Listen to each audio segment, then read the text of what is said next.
Welcome back to the channel. I'm Jess, and today we're going to be talking habit trackers.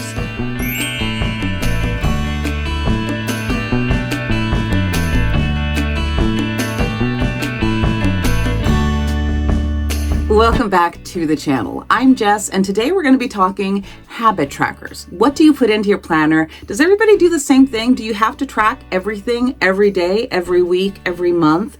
How about yearly? I don't know. Let's take a look. So in the video that I made last week, if you guys haven't seen, I did a video about creating my own planner. It was this one. I did my DIY happy planner, and if you saw the video, link up there, you will know that I didn't actually do any habit trackers, like any back matter, front matter for the planner quite yet.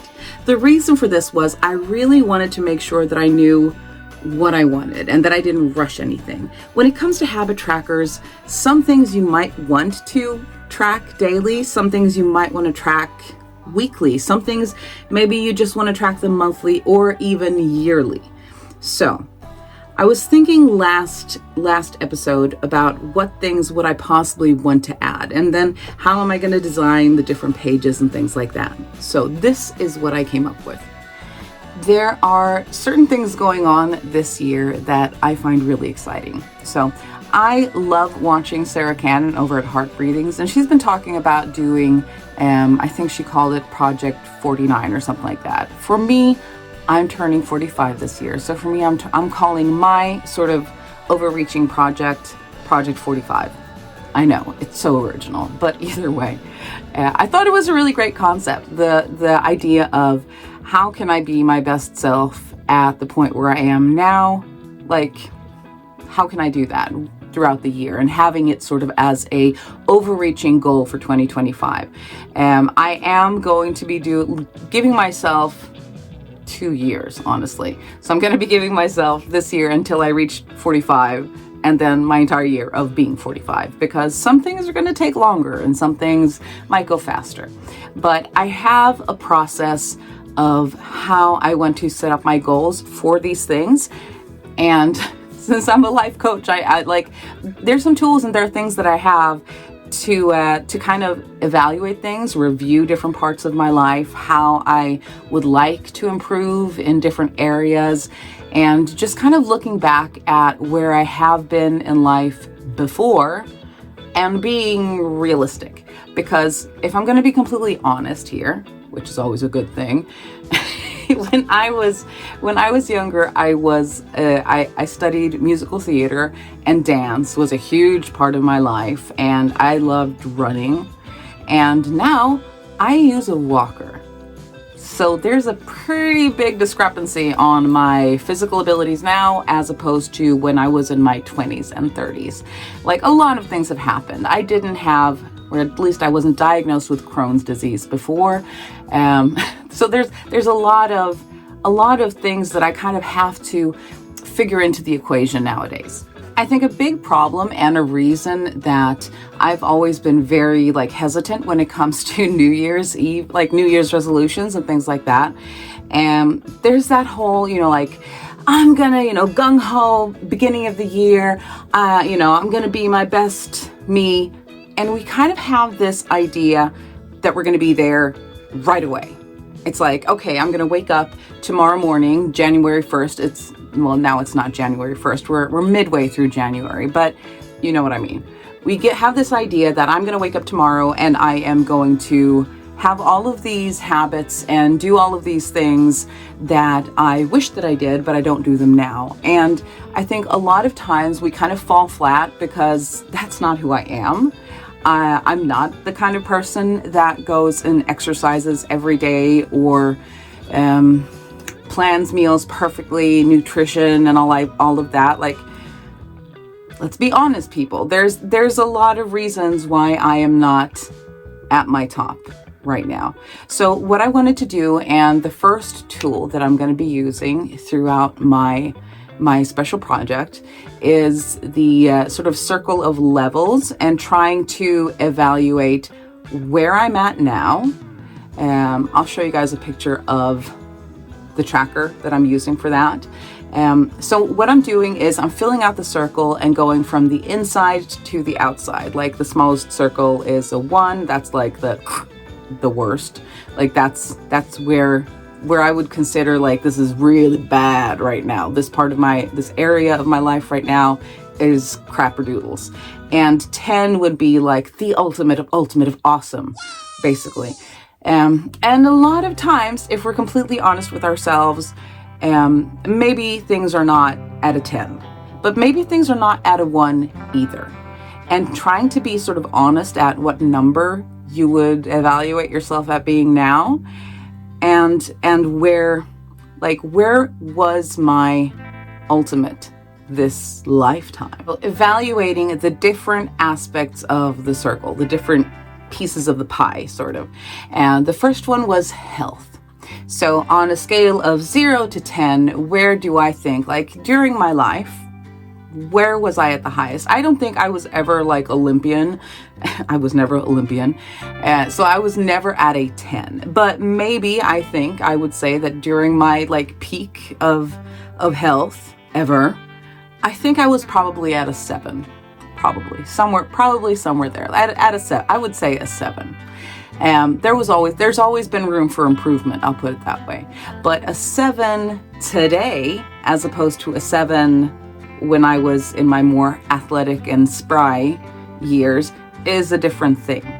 So my goal for my project is not going to be being at a 10. I'm going to honestly say that it's a success if I get to an 8. And an 8 now for me is different from an 8 then. So that's where I'm going for. And after health, we have spirit. So spirit, I would say, would be if you have a relationship with God, if you spend a lot of time, just taking care of your soul. We're talking about that kind of stuff, and that's very individual for everybody what that means. But how do you feel that you're doing on the spirit level? And then we have career and calling, those types of things. Like, how do I feel that I'm doing? Am I on the right trajectory that I want to be? Do I need to change something? Those are questions that sometimes we kind of have to ask ourselves, like, okay, am I in a position now? Like, sometimes we have jobs, we have things that we're doing that we're just doing to keep afloat and keep doing what we have to do to pay the bills, which is completely valid, but kind of evaluating and saying, okay, am I on a trajectory? Am I going the direction that I want? Am I being true to what I want to do? And again, some times of our lives, we cannot pick and choose necessarily, but I think that it's important to kind of be aware of which way we're going. Do you understand what I'm saying? Like, I'm not saying you have to be a CEO of this or that, or that you have to be a rock star or whatever, but a 10 could be in that area. Like, am I being true to what I really want to be doing with my life? I have a life. I need to make the most of it. Am I doing what I can do at this point? Then I have mind. To me, that's kind of going to be like, reading books, feeling that I'm furthering myself, growing as a person, taking care of my mind. We also have a romance. If you are in a relationship or anything like that, which obviously I am, because I've been married for a crap ton of years. So David's and my relationship to each other, how is that going? A lot of times when you have kids, if you have kids on the spectrum, if you are on the spectrum yourself, life's a lot. Like, life can be intense, and it's important to not forget each other. So putting that on a level 2, sort of, relationships so that's relationships on a romantic level. Then I have, there's a lot of relationships in this pie chart. Family. How am I doing with my relationship to my kids? Am I spending enough time with them? How is my relationship to my siblings, to my parents, to extended family? How do I feel that that's going right now? I feel like, to be completely honest, because I am the oldest of 5, so I've got a lot of younger siblings, and life is intense, as I said before. So trying to figure out like, where do I want to focus a little bit extra this year on my relationships with family. And another pie piece is friends.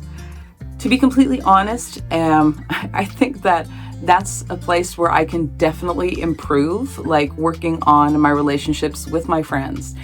Okay, maybe we're all in that time of our lives where we have kids and things are intense. There's work, there's children, there's this, there's that. But like at least making time to call and show people that I care.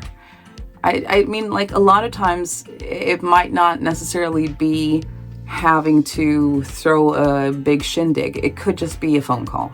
It could just be checking in with your friends and saying, how's your week been? How are things going right now? So that's definitely one of the relationship pieces. And then there's myself.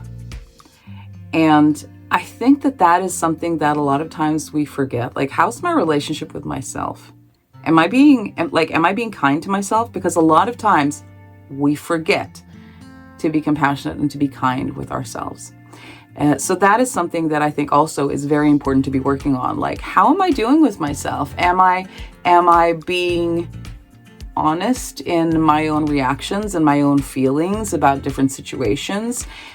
Because when it comes to any kind of relationship with other people, it's also very much what's my role in all of this? And that can be owning up to things that you might not be doing that great. It could also be saying, you know what, I need to show myself a little bit more compassion here because I tried my best. Or, you know what, I know that in my past, this is a wound that has made me react a certain way to difficult situations or certain things.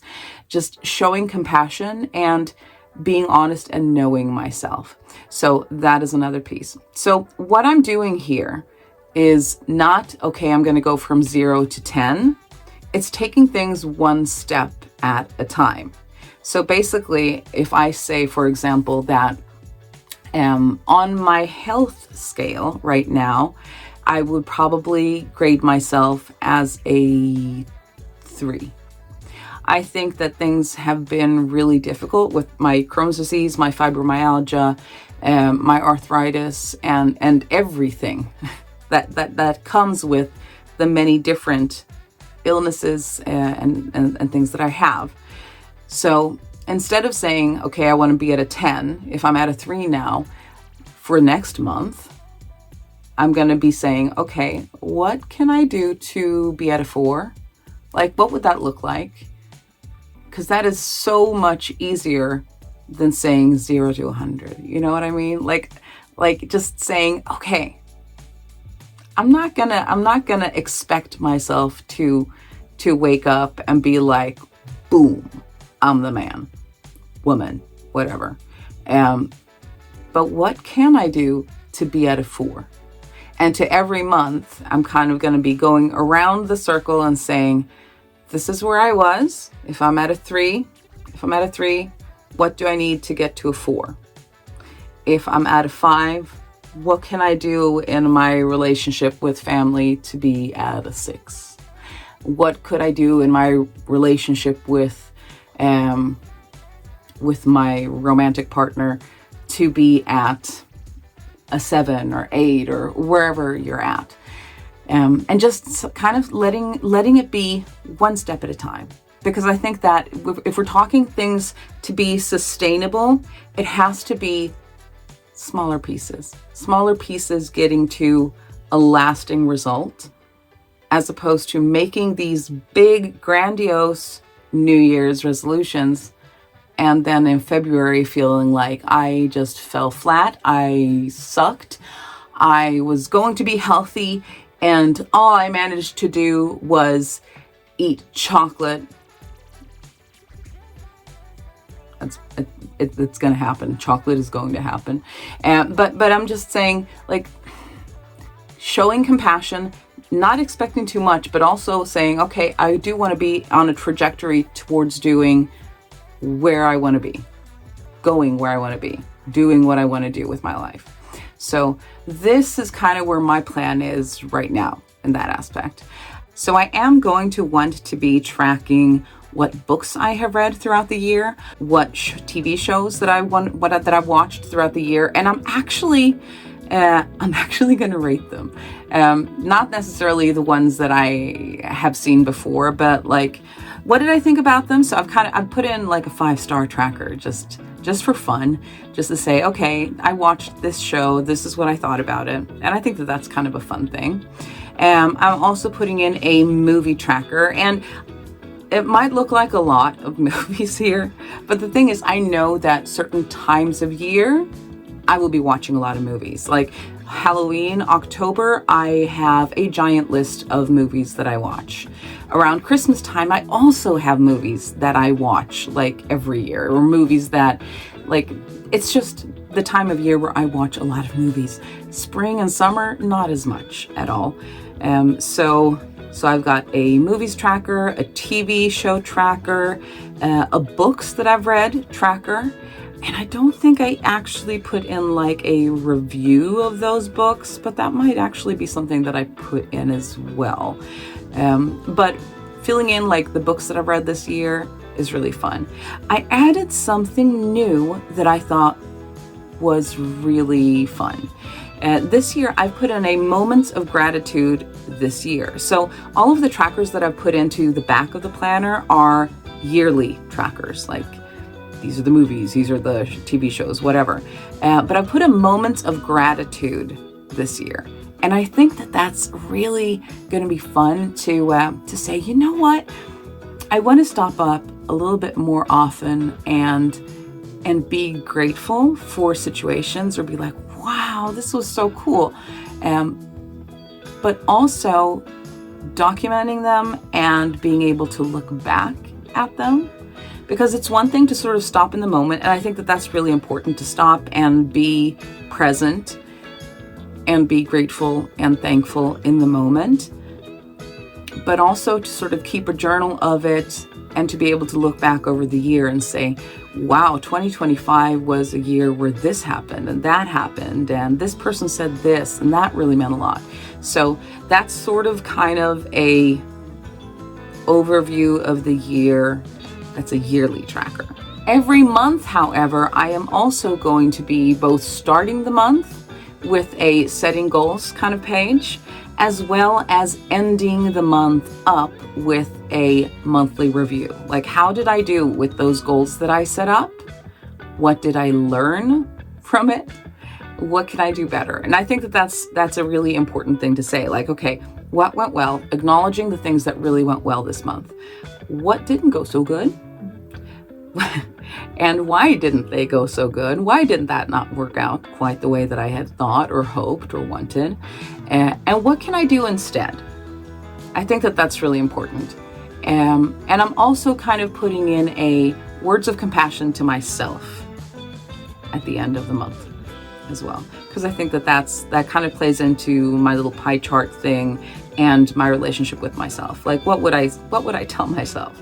Like, maybe I need to say, you know what, Jessie, it's okay that this thing didn't go through because you did have a flare in the middle of the month and you tried your best. A lot of times we forget to be as compassionate to ourselves as we might be to our friends or somebody else. On top of all of those things, there are, I would say, personal trackers, things like hydrating. Hydration is a big tracker. Like, a lot of people like to track how much they like, making sure that they get all the glasses of water or fluids that they need throughout the day. Making sure, tracking exercise is another big one for a lot of people. Another one can be tracking your sleep, things like that. So what I'm going to be doing is I am going to be linking a link to sign up to my newsletter. And if you guys do want the trackers that I made for this, they will be in the resource library for the newsletter. If you guys do not want to join the newsletter, you don't have to. You can also go and just get them for not too much. I think like $2 or something like that on my Etsy store, or in my Etsy store. So in the Etsy store, there is a ton of stuff. If you like planners, there are stickers that you can get. There are habit trackers, some planner things, and there's more to come. But I hope that you guys have had a really, really fun week, that your year is starting off great, and I'll see you guys back here next week. Bye-bye.